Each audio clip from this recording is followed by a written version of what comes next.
آج 17 رمضان المبارک ہے۔ دو نسبتیں اس مقدس دن کو حاصل ہیں۔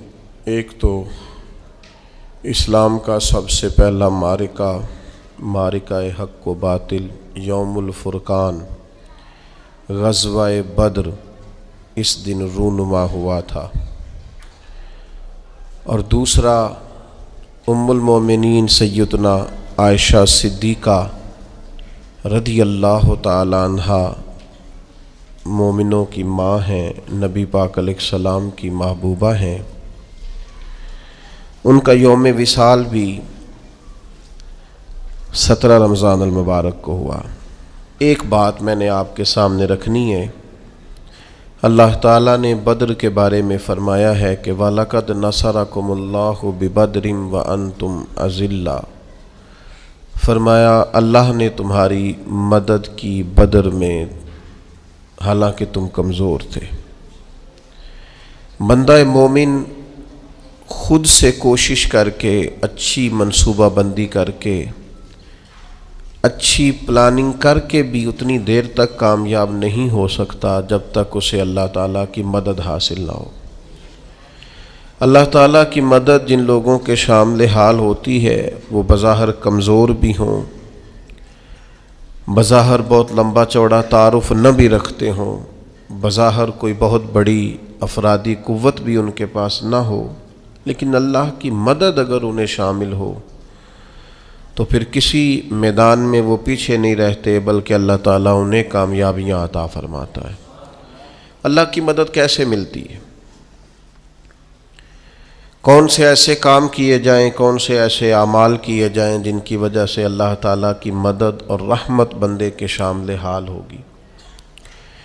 تو بنیادی طور پر تو دو باتیں ہیں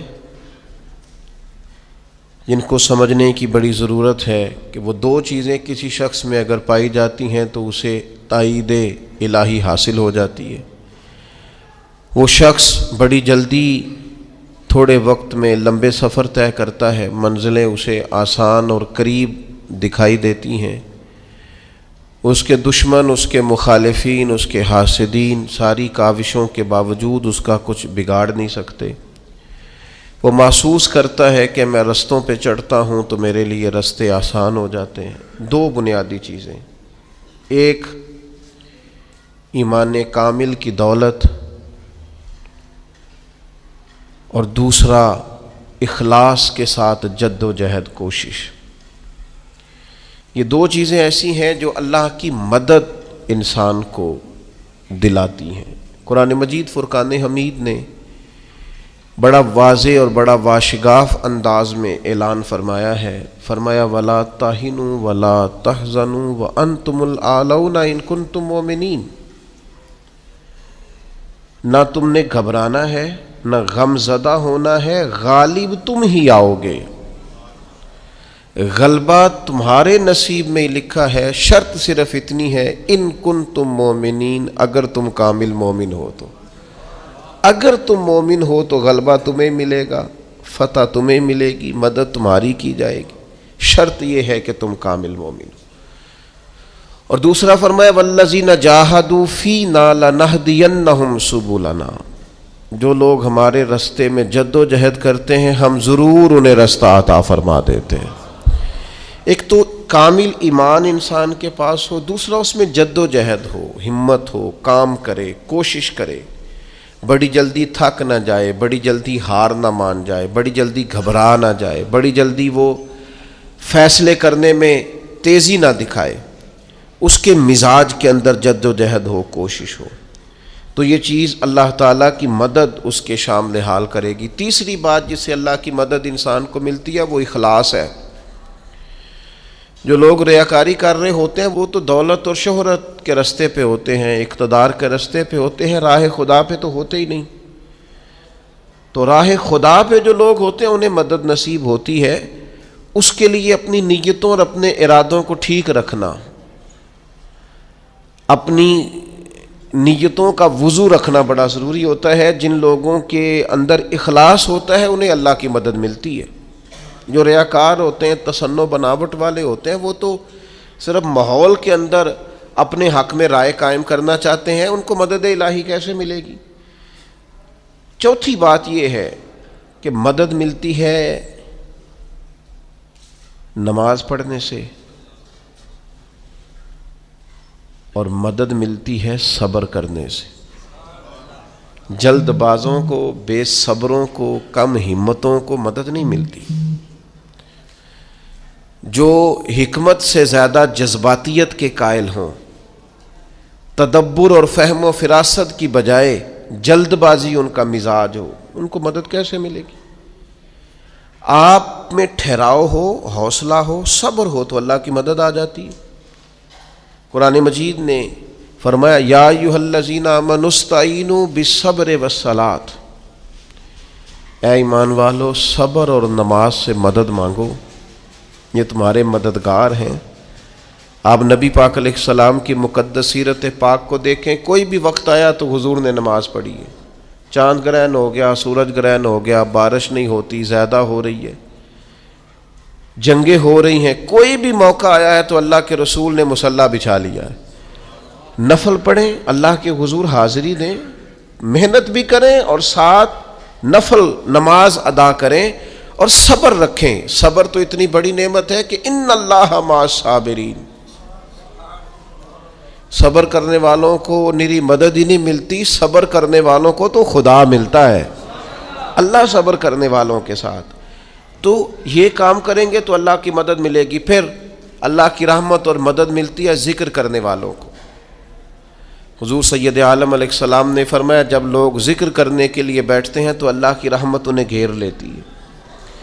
پھر مدد ملتی ہے، رحم ہوتا ہے درود پاک پڑھنے والوں پر۔ ایک بار تو میرے محبوب پر درود پڑھ، تیرے اوپر 10 رحمتوں کا نزول کیا جائے گا۔ قانون خداوندی یہ ہے کہ تو ایک بار محبوب پہ درود پڑھ، تیرے 10 گناہ معاف کر دیے جائیں گے، تیرے 10 درجے بلند کر دیے جائیں گے۔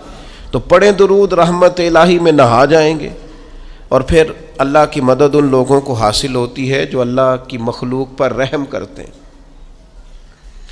مخلوق خدا پر جتنا دل بندے کا نرم ہوتا جائے، رحم والا ہوتا جائے، اتنی اسے اللہ کی مدد ملتی جاتی ہے۔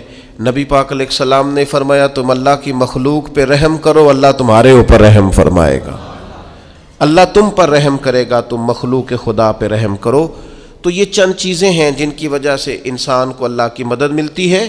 ان کو اپنایا جائے، ان کے مطابق اپنی زندگی کو ڈھالا جائے، مدد الہی نصیب ہو جائے گی۔ ایک چھوٹا سا پہلو دوسرا بھی آپ کی خدمت میں عرض کرنا ہے۔ جس طرح کچھ چیزوں سے اللہ کی مدد اور رحمت حاصل ہوتی ہے نا، اسی طرح کچھ کام کرنے سے اللہ ناراض ہو جاتا ہے، اس سے مدد الہی دور چلی جاتی ہے۔ سب سے پہلی چیز یہ ہے کہ جب لوگ اللہ کی یاد سے منہ موڑتے ہیں نا، تو اللہ فرماتا ہے وَمَنْ أَعْرَضَ عَنْ ذِكْرِي فَإِنَّ لَهُ مَعِيشَةً ضَنْكَ، اگر تم میری یاد سے منہ موڑو گے تو میں تمہارے لیے زندگی تنگ کر دوں گا، تمہاری معیشت تنگ ہو جائے گی اگر تم نے میری یاد سے منہ پھیر لی۔ اللہ کے ذکر سے اور اس کی یاد سے منہ پھیر کر فقط اپنے بازو کی قوت پر بھروسہ کرنا، یہ کوئی عقل مندی اور دانش مندی کی علامت نہیں ہے۔ دوسری بات یاد رکھیں، جو لوگ بے یقین ہوتے ہیں نا، یقین کی دولت جن کے پاس نہیں ہوتی، ان کے پاس بھی اللہ کی مدد نہیں ہوتی۔ اللہ کی مدد تو یقین والے لوگوں کو ملتی ہے۔ جن لوگوں کا یقین مضبوط ہوتا ہے نا، ان کو مدد ملتی۔ اور پھر جو مستقل ڈیوٹی کرتے ہیں، مستقل تھوڑا سا کام کرنے کے بعد جو تھک جائے، تھوڑی سی کوشش کے بعد جو پریشان ہو جائے، ان لوگوں کو اللہ کی مدد نہیں ملا کرتی۔ اللہ کی مدد ان لوگوں کو ملتی ہے جو مستقل کوئی کام کرتے ہیں، جو کوئی ڈیوٹی کرتے ہیں، جو کوئی کام سر انجام دیتے ہیں۔ اسی طرح جو لوگ مستقل کام کرتے ہیں انہیں مدد ملتی ہے، جو مستقل مزاج نہیں ہوتے انہیں اللہ کی مدد نصیب نہیں ہوتی۔ ان الذین قالوا ربنا اللہ ثم استقاموا تتنزل علیہم الملائکہ، جن لوگوں نے کہا اللہ ہمارا رب ہے پھر وہ اس پر ڈٹ گئے، یہ وہ لوگ ہیں جن کی مدد کے لیے اللہ فرشتوں کا بھی نزول فرما دیتا ہے، اللہ فرشتوں کا نزول کر دیتا ہے ان لوگوں کے۔ تو مستقل کام کرنے سے اللہ کی مدد ملتی ہے. تو جو لوگ مستقل مزاج نہیں ہوتے وہ اس سے معاذ اللہ محروم ہو جاتے ہیں. پھر ظلم سے اللہ کی مدد روٹ جاتی ہے. جب لوگ ظلم اور زیادتی کرتے ہیں پھر انہیں اللہ کی مدد نصیب نہیں ہوتی. کسی معاشرے میں بھی اگر ظلم عام ہو جاتا ہے تو وہاں سے رحمت الہی روٹ جاتی ہے. پھر اسی طریقے سے جو لوگ تصنع کرتے ہیں، ریاکاری کرتے ہیں، نبی کریم علیہ السلام نے فرمایا کہ اللہ قیامت کے دن کچھ لوگوں سے فرمائے گا ان سے جا کے اجر مانگو جنہیں دکھانے کے لیے تم نے عمل کیے تھے، میرے لیے تو کیے ہی نہیں. اللہ کی مدد روٹ گئی، ناراض ہو گئی. تو ایسے لوگوں سے بھی مدد الہی ناراض ہو جاتی ہے. پھر رزق حرام کے جو لوگ عادی ہو جاتے ہیں حرام کے، نبی کریم علیہ السلام نے فرمایا ایک شخص دور سے آیا ہے، لباس اس کا آٹا پھٹا ہے اور وہ دیر سے کہہ رہا ہے یا رب یا رب یا رب. تو فرمایا جی جتنی دیر مرضی دعا مانگے اس کی دعا قبول نہیں ہوگی. یہ رحمت للعالمین محبوب فرما. حضور کیوں قبول نہیں ہوگی؟ تو کریم فرماتے ہیں اس لیے قبول نہیں ہوگی کہ اس نے جو کھایا ہے وہ بھی حرام پیسوں کا ہے، جو پہنا ہے وہ بھی حرام کا ہے، جو پیا ہے وہ بھی حرام کا ہے. تو رزق حرام جن لوگوں کے وجود کا حصہ ہوتے ہیں، جن کی معیشت کا حصہ حرام ہوتا ہے، ان کی دعائیں قبول نہیں ہوتی. تو مدد الہی ان لوگوں کو نصیب ہوتی ہے جو لوگ اللہ تبارک و تعالی اور اس کے محبوب کی بارگاہ سے جڑ جاتے ہیں. تو یہ چند ایک چیزیں آپ کے سامنے عرض کی ہیں. دوسرا، آج ہم یہاں خراج عقیدت پیش کرنے کے لیے جمع ہیں سیدہ طیبہ طاہرہ حضرت عائشہ صدیقہ کو. ہم قربان جائیں ان رستوں کے جن رستوں سے ہماری ماں چلا کرتی تھی. وہ کیا عظمتوں والی خاتون ہیں، کیا شان ہے، کیا رفت ہے. کوئی سمجھ سکتا ہے اس خاتون کی عظمت کو جن کے حجرے میں، جن کے گھر میں جا کے اللہ کے محبوب سکون محسوس فرماتے؟ آپ سمجھ سکتے ہیں اس خاتون کی عظمت کیا ہوگی جن کے حجرہ نور کے اندر آج گنبد خضرا بنا ہے اور اللہ کے محبوب اور آرام فرما ہے. خدا کی رحمتیں ساری، انوار و تجلیات اور کرم جس جگہ برس رہے ہیں وہ حجرہ سیدہ عائشہ صدیقہ ہے. کیا بات ہے.